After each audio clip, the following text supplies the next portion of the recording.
Hello friend, চলে আসলাম নতুন একটা রেসিপি নিয়ে। তো মাই ডিভাইস রেসিপিতে আপনাদের সবাইকে স্বাগত। তো আজকে অনেক দিন পর একটা রেসিপি নিয়ে আসলাম। তো আজকে তৈরি করে দেখাবো খিচুড়ি। তো তেল দেওয়ার পরে, তেলটা গরম হওয়ার পরে একটা শুকনো লঙ্কা, তেজপাতা দেওয়ার পরে পেঁয়াজটা দিয়ে দিচ্ছি।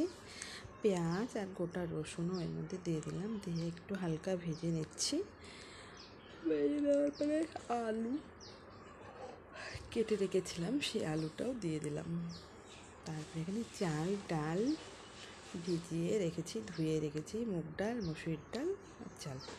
তো ভালো করে ধুয়ে রাখার পরে কিছুক্ষণ ভাঙিয়ে তারপরে এই যে আলুটা একটু হালকা ভেজে নেওয়ার পরে দিয়ে দিচ্ছি চাল ডাল দেওয়ার পরে দিয়ে দিলাম লবণ, হলুদ, 1 চামচের মতন জিরের গুঁড়ো,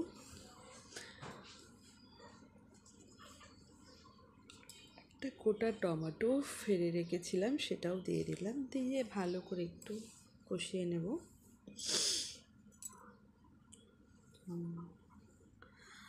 কাঁচা লঙ্কা নেই বলে আমি শুকনো লঙ্কার গুঁড়ো দিয়ে দিয়েছি। বেশি ঝাল করব না, হালকা ঝাল। তো জল দিয়ে আমি একটু ভালো করে নাড়াচাড়া দিয়ে প্রেসারের ঢাকনাটা আটকে দিচ্ছি। এরপরে 2-3টা সিটি হয়ে গেল, 3টে সিটি দিয়েছি। তো খিচুড়ি হয়ে গেছে, দেখতেই পাচ্ছেন, পাতলা পাতলা একটু খিচুড়ি। তো আমি থালায় করে নিয়েছি। তো